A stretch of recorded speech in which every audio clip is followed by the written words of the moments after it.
Hello, welcome back to my channel and welcome to another reading vlog where I'm gonna be reading 3 different mysteries. So mysteries are one of my favorite genres of books because it's always so fun to try to put the pieces together and figure out what happens. And there are 3 mysteries that I have been wanting to read, and they are Postmortem by Patricia Cornwell, All Good People Here by Ashley Flowers, and Magpie Murders by Anthony Horowitz. And this is a spoiler-free reading vlog, and so let's just get into it. Okay, so the first book we are gonna read for this vlog is Postmortem by Patricia Cornwell, and this is the first book in the Case Carpetta series, which has, it either has 25 books out, and the 26th will be published on October, or it has 24 books out, and the 25th will be published on October. I am not sure, maybe I should have checked before starting to film, but future me will let you know. Hello, future Edie is here to tell you that there are 25 books currently out, and the 26th is coming out on October 25th. And obviously this is a mystery, crime mystery, and let's read the synopsis. Read the book that changed everything. A serial killer is on the loose in Richmond, Virginia. 3 women have died, brutalized and strangled in their own bedrooms. There is no pattern. The killer appears to strike at random, but always early on Saturday mornings. So when Dr. Case Carpetta, chief medical examiner, is awakened at 2:33 a.m., she knows the news is bad. There is a 4th victim. And she fears now for those who will follow, unless she can dig up new forensic evidence to aid the police. But not everyone is pleased to see a woman in this powerful job. Someone may even want to ruin her career and reputation. So, yeah, I have been wanting to start this series for a while. I actually already have book 2, so I better like book 1. And yeah, let's just get reading.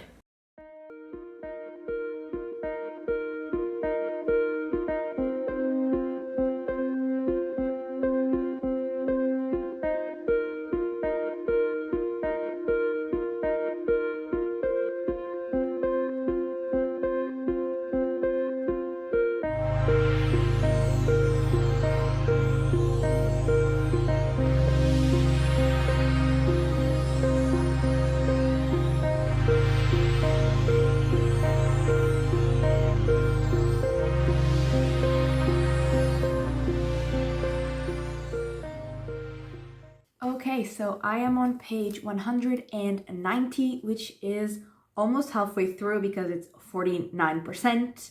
And we have gotten to know Kay, the main character, and both her personal and professional lives. And we have also gotten to know basically what they know about the murders and the serial killer. And we did get to go through the murder scene for the 4th victim, and so now we know what is similar to the 3 previous victims and also what is different. And they have a suspect, but I don't think it's him. Firstly, because it would be too easy. I was gonna say obvious, but it's not obvious because some of it really doesn't make sense to me, but it would be too easy. And also I have never in my life read a mystery where the first suspect is the actual killer. And also there might be some connections to older cases, previous stuff that they had not connected to before. And also we have already gotten to case problems at work, and I am enjoying it. It's fun, but I am not obsessed with it. I am not in love with it. Partially, I feel like it's because I want more of the mystery about the serial killer and less about case problems, even though I am more invested in that part now than I was in the very beginning. So yeah, I'm liking it more as we go. And also this book gives me CSI Criminal Minds vibes, or I guess those shows should give me this book's vibe because this book was published before those shows existed. But yeah, it gives me those vibes because it explains the forensic science part of figuring out who committed a crime and also the profiling. So yeah, definitely gives me those vibes. And so yeah, like I said, I am invested. I am curious about the mystery, but I'm not dying to know. This is not one of those mysteries that I'm like, I need to read this whole book in one sitting because I need to know what happened. So I feel like it would be a 3.5 star, like this moment, but we still have half of the book to go. And also, like, the reveal could change everything, like how it's done, if it makes sense, like, it could change the whole thing. And now I just want to read some things, like literally on page 1. I saw a white face beyond the rain-streaked glass, a face formless and inhuman, like the faces of misshapen dolls made of nylon hose. My bedroom window was dark, when suddenly the face was there, an evil intelligence looking in. Well, that's a creepy way to start a book. Then on page 32, she was thinking, the dead have never bothered me. It is the living I fear. And if you don't know, I am of the forensic science field. That is where I got my master's degree. And like every time I would say that, my parents, especially my dad, would be like, you could be working with dead people. And I'm like, yeah, they don't bother me. So I felt that. I really felt that. And then lastly, on page 157, like this was crazy because they were talking about the fact that they might get DNA results to identify the suspect and the killer. And someone was telling her, DNA printing has only gone to trial a couple of times in Virginia. There are very few precedents, very few convictions nationwide. Every damn one of them still being appealed. Like, that is crazy because this book came out in 1990 and DNA was first used in a forensic setting in 1988. So only 2 years before this book was published. So that is crazy because now DNA is like one of the most concrete evidences. And here they're saying like, yeah, who the fuck cares about DNA, That was crazy to me. And like, I knew it was fairly recent, but it's still really crazy to me. And so yeah, I am enjoying it. Like, I'm definitely liking it. I am just not, dying to get to the end. But I will get to the end and I will let you know what I think.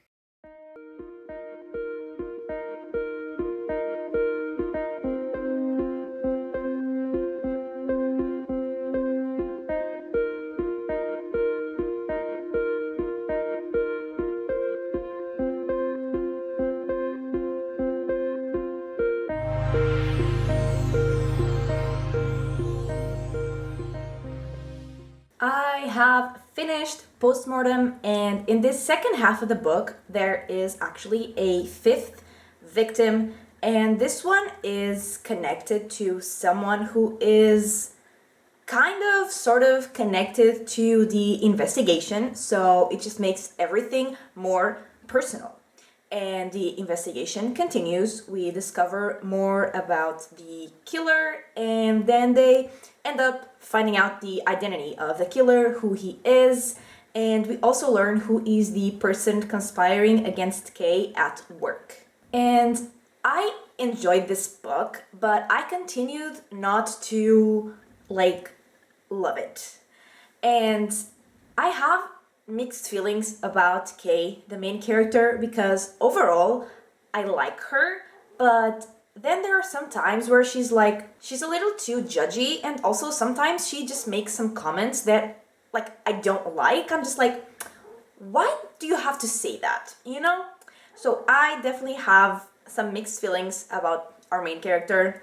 And also there was a child in this book. Honestly, I don't remember if she was 10 or if she was 12, but she was the most annoying creature ever. And every time she was in a scene, I just wanted to scream.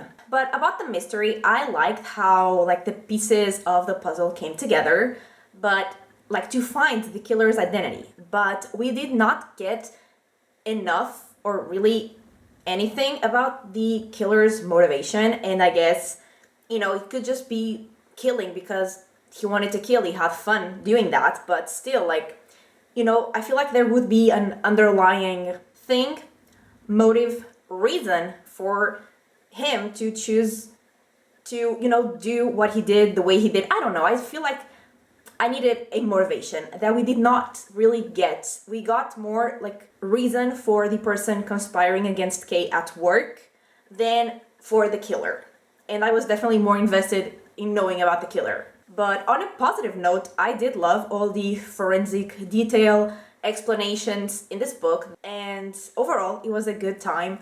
I just didn't love it as much as I was expecting to, and I gave it 3.5 stars, but I am still interested in continuing on with the series, and like I said, I already have book 2, so I will definitely read that. But anyway, let's move on to our second book of this video. So the second book is All Good People Here by Ashley Flowers, and this is obviously another mystery, and it's a thriller, and like I'm so excited about this book, not just because of like the plot, but because the author is the host of my favorite true crime podcast. And ever since I heard in one of the episodes, or maybe it was just a special announcement, that she had written a book, like I wanted it. So we are finally here, and let's just read the synopsis. Everyone from Wakarusa, Indiana remembers the case of January Jacobs, who was found dead in a ditch hours after her family awoke to find her gone. Margot Davis was 6 at the time, the same age as January, and they were next-door neighbors. In the 20 years since, Margot has grown up, moved away, and become a big city journalist, but she's always been haunted by the fear that it could have been her. And the worst part is, January's killer has never been brought to justice. When Margot returns home to help care for her sick uncle, it feels like walking into a time capsule. Wakarusa is exactly how she remembered, genial, stifled, secretive. Then news break about 5-year-old Natalie Clark from next town over, who's gone missing under eerily similar circumstances. With all the old feelings rushing back, Margot vows to find Natalie and solve January's murder once and for all. But the police, the family, the townspeople, they all seem to be hiding something.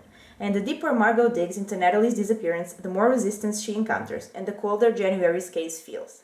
Could the killer still be out there? Could it be the same person who kidnapped Natalie? And what will it cost to finally discover what truly happened that night?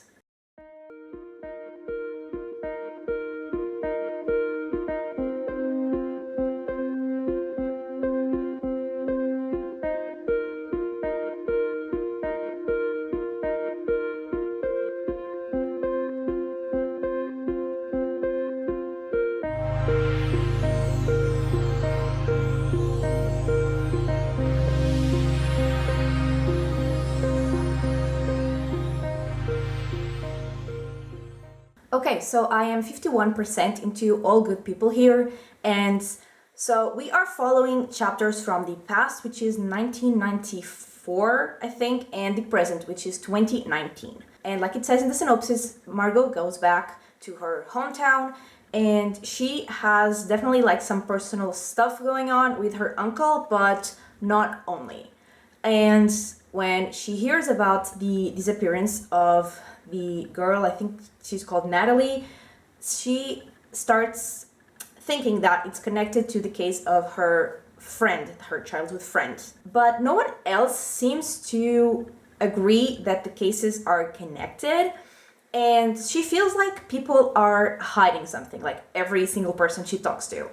But she's wondering if they, like, is a whole town hiding something, or is she just being paranoid? And the first chapters, both from the past and the present, were like really good. We got a lot of information, like background of the characters, and I mean, not what happened in the sense of finding out what happened, but like the mystery.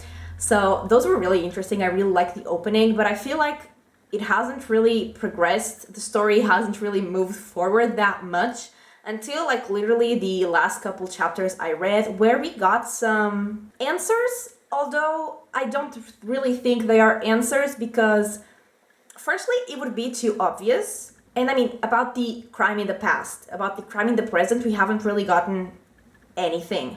And I don't really know if they are answers, like I was saying, because it would just be too obvious.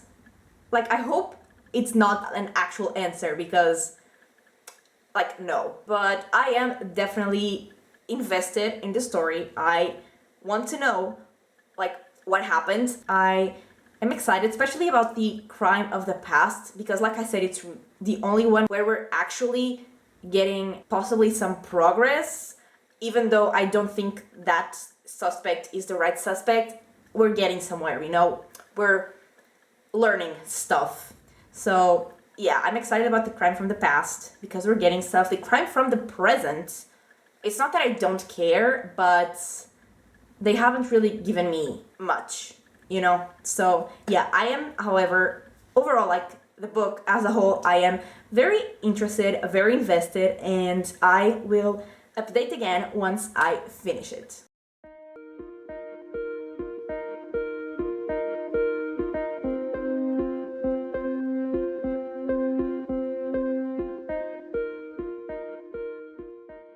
Okay, so I have finished All Good People here, and we kept exploring the list of suspects, like the ones we already had, and some new ones that emerged. And firstly, we obviously focused on that one that I said we had in the last update. And also, like I said, it was still mostly focused on the crime from the past from 1994 and less on the crime from 2019. And although I did like the one from the past more, I would have still liked to have gotten some more investigation, I guess, for the crime in the present. Because, I mean, we did get to know, like, who committed the crime from the past and who committed the crime from the present, but there wasn't, like, as much investigation and just, going through the different suspects and just gathering evidence, clues for the crime of 2019. And once again, just like in Postmortem, I feel like I didn't really connect that much to the main character. I feel like I connected more to the narrator of the 1994 chapters, who was definitely not the main character. I mean, it's not that I didn't like her, I just didn't, feel a connection. So yeah, that happened. But in terms of the mystery, I liked the way in which the pieces came together and just all the work that was being done, all the process. I did really enjoy that. And the part that we did get from 2019, I also enjoyed it. I just wanted more. And I know that a lot of people really hated the ending, and I can definitely understand why. But personally, I didn't hate it, actually. I don't want to spoil it, but let's just say the ending wasn't the perfect resolution for the story, especially considering what the readers were probably expecting. But I personally did not hate it. And I think I said in my first update, but I was definitely way more invested in the mystery of this book than in the one from the previous book, Postmortem. So yeah, I ended up liking this one a bit more, and I am giving this one 4 stars. So let's move on to our next and last book. And this one I don't really have an introduction for it, because all that I have to say is that I read the synopsis once and I was really intrigued. So let's just read it again. Oh, it's called Magpie Murders by Anthony Horowitz, and it's the first book in the Susan Ryland series. Or I think it's a duology. Alan Conaway is a best-selling crime writer. His editor, Susan Ryland, has worked with him for years, and she's intimately familiar with his detective, Atticus Punt, who solves mysteries disturbing sleepy English villages. Alan's traditional formula pays homage to queens of classic British crime such as Agatha Christie and Dorothy Sayers. Sayers? It's proved hugely successful. So successful that Susan must continue to put up with his troubling behavior if she wants to keep her job. When Susan receives Alan's latest manuscript, in which Atticus Punt investigates a murder at Pye Hall, an English manor house, she has no reason to think it will be any different from the others. There will be dead bodies, a cast of intriguing suspects, and plenty of red herrings and clues. But the more Susan reads, the more she realizes that there's another story hidden in the pages of the manuscript, one of ambition, jealousy, and greed, and that soon will lead to murder. Masterful, clever, and ruthlessly suspenseful, Magpie Murders is a deviously dark take on vintage crime fiction.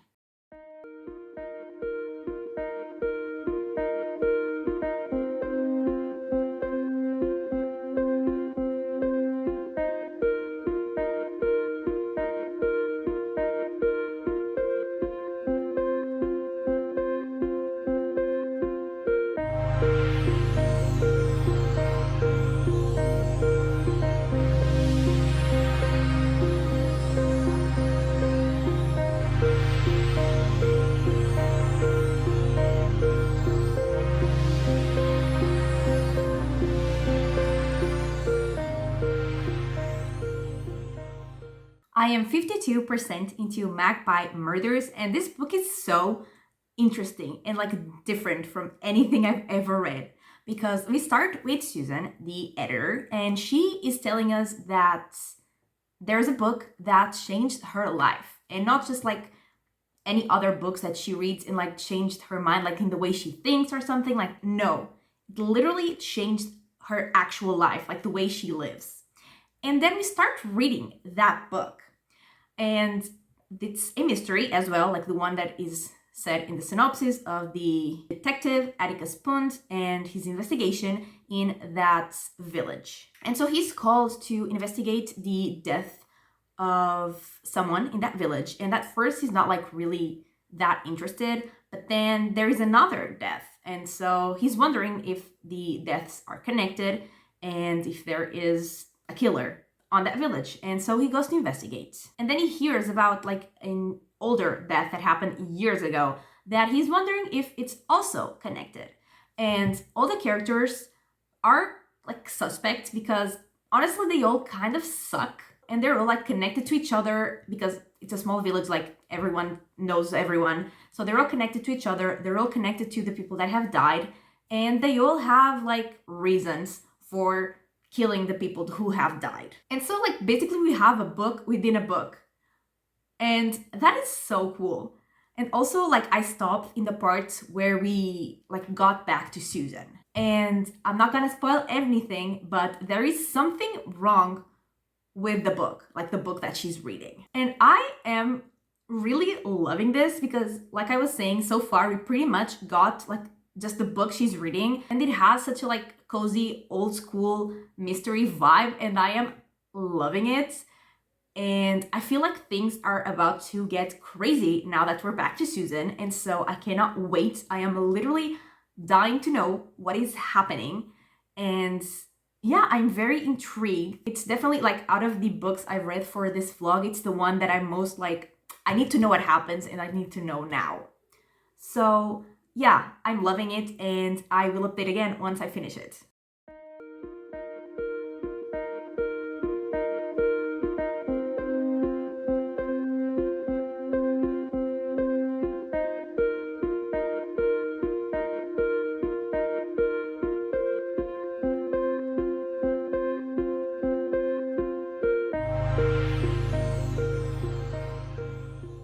Okay, so I have finished Magpie Murders, and wow, I loved this book. And it's gonna be kind of hard to talk about it because there are two mysteries, and the second one I can't even like really talk about because I would spoil stuff, but I absolutely loved both. And I also really liked how the writing was so different from like the book that Susan was reading compared to like Susan's story. It did really feel like two completely different books. And the second mystery, like the one from Susan's life, had a more thriller component than the one from the book she was reading. And there was a time where I was actually really concerned for what was going to happen. So that was fun as well. And we did get to know what happened in both mysteries. And again, I loved them both. And the end, again, of both mysteries, I really enjoyed. And the like actual ending of the book, the Susan part, was also really satisfying. Like after the part where I was scared and concerned, the ending was very satisfying. And so I literally loved everything about this book. So I gave it 5 stars. And so let's just go through my final thoughts for this video. Firstly, and most importantly, I enjoyed all of the books that I read. There wasn't any that I didn't like reading, that I didn't have a good time with. So I am definitely very happy with that. For Postmortem, like I said, I definitely wanted more from the serial killer's motivations, and also I had some mixed feelings about the main character, so it was the one I enjoyed the least, but I still enjoyed it. For All Good People here, again, I really enjoyed it, but I just wanted a little more from the case of 2019, because even in the 2019 timeline, the character was mainly investigating the one from the past, so I just wanted more, but still really enjoyed it. And Magpie Murders, like I said, I literally loved everything about it. I have no complaints, and yeah, absolutely loved to read that book. And so this is everything for this week's video. I really hope you enjoyed it. If you did, give it a like and subscribe, and I will talk to you next time. Bye!